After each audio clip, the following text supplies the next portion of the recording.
Yo, what's up, everybody? It is Wednesday, July 24th. Before I get into the video, I want to thank all of you guys. Big reaction to my video yesterday. Unsubscribed. And I had a lot of you posting comments and saying, hey, we subscribed. Mike, I subscribed. I've been a subscriber for such and such a length of time. I got other people to subscribe. Thanks very much. And I'll ask, if you haven't already subscribed, please do. It helps the channel. Please put a like on the video if you choose to do that. And again, thanks a lot, everybody. All right, so, I've been saying now for a while that stocks are not reflecting the slowdown in economic growth that we had, really this year. I mean, if you look at growth this year compared to last year, it's down by about, 50%. I mean, we were 3.2% GDP growth at the end of 2023, and now we're looking at about a 1.6% growth rate for the economy. Nevertheless, we've seen the stock market over the last few months, actually in the first half of this year, run up to new all-time highs, records broken almost every single day. And I've been telling you guys that it's speculative, meaning that it's not really reflecting the underlying economic fundamentals, the conditions of the economy, which the economy has slowed down. And I explained that the reason for that has been the drop in net government transfers that we have seen so far this year.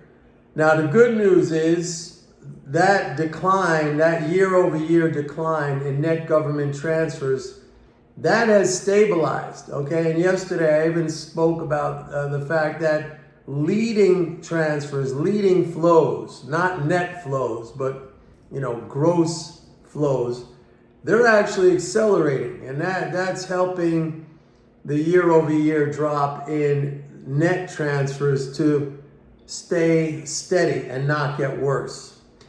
Now, today was a big down day in all the averages, and I actually thought we'd see some kind of a bounce because it was a Social Security payment day. You got money coming into the system, and in general, when you see that 4 times a month, you get a positive reaction. It could happen tomorrow. I mean, we had a big down day, but the psychology of the sell-off today, it changed a couple of things.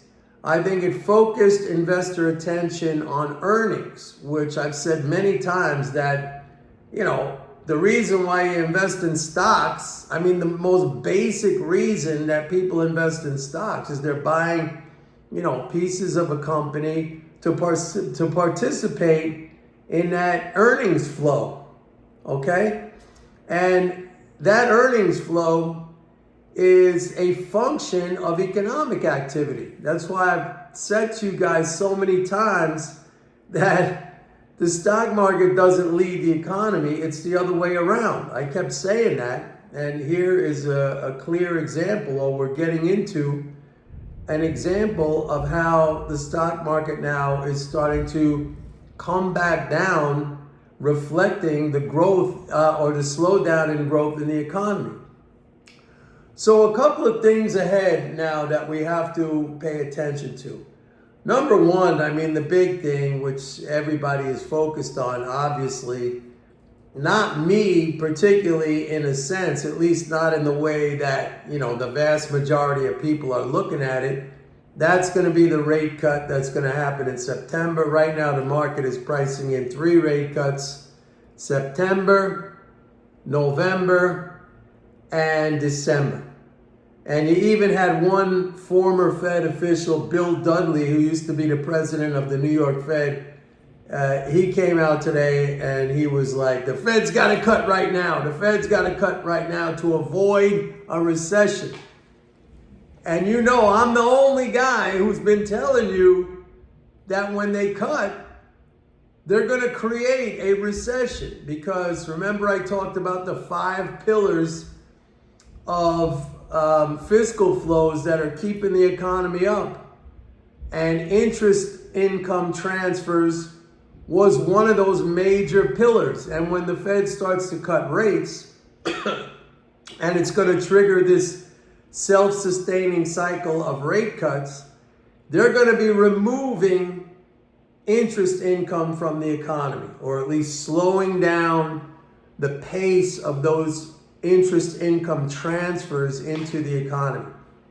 It's the same thing, only in reverse. When I explained to you guys, 2 years ago, when I said the rate hikes are going to be bullish for the stock market, they're going to be bullish for the economy. And that's exactly how it played out. I also said to you guys, and remember, this is something I've been repeating now over the last few videos. I said, we're going to come back and revisit this.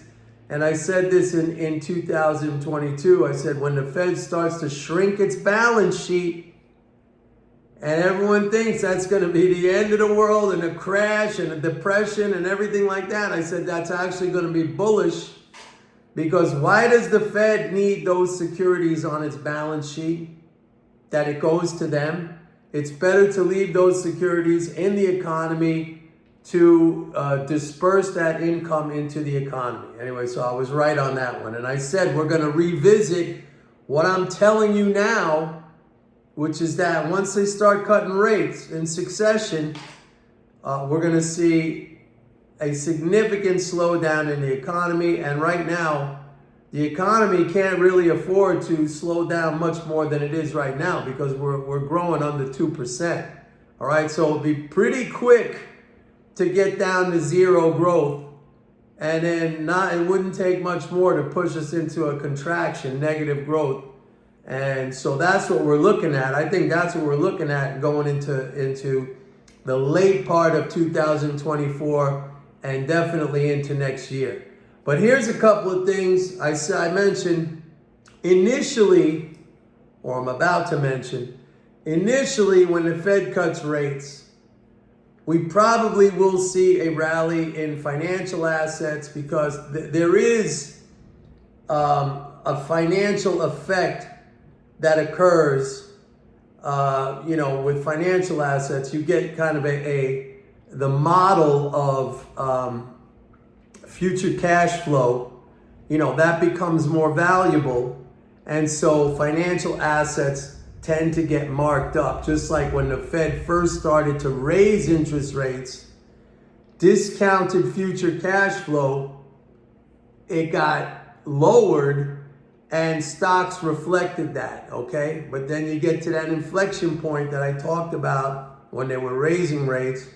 You're going to get to that inflection point on the when they start to cut, and I think we're going to hit that more rapidly than we hit the inflection point when they first started to raise rates.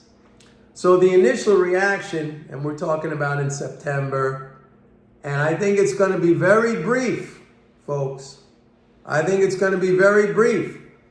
You also have next month in August 15th, a quarterly interest payment. That's big. That's like around $54 billion. So that's going to be positive. But after that, you got a September tax strain. You got the September rate cut, which I think whatever bullish reaction we get off of that, that's going to be short-lived, okay? And then we start to get into this dynamic where the rate cuts, they're removing interest income from the economy, economic growth slows down, you have more of these earnings warnings and reduced, lowered guidance. And so the stock market starts to get into a negative cycle. I think that it could last for a long time, because we're about to see a fundamental change in monetary conditions that we haven't seen in a long time, at least since 2020, and really going back before that, because even before 2020, we've seen successive annual increases in spending. And this is actually going to be the first time where we could, in a long time actually, where we could see, well, I shouldn't say that. Actually, when the COVID stimulus went away in 2022, we did have like a mini recession. So, I mean, it'd be the first time since then. But then the economy, then it went right back on track to higher spending. But these cuts, these interest rate cuts, I'm telling you, nobody's got the correct understanding of this. I'm telling you what's going to happen. We're going to come back and we are going to revisit that. There's also one other thing. Institutional asset managers right now, they have a net long S&P futures position of over 1 million contracts. Net long, that's longs minus shorts. They have not had that significant of a long position since March 2020.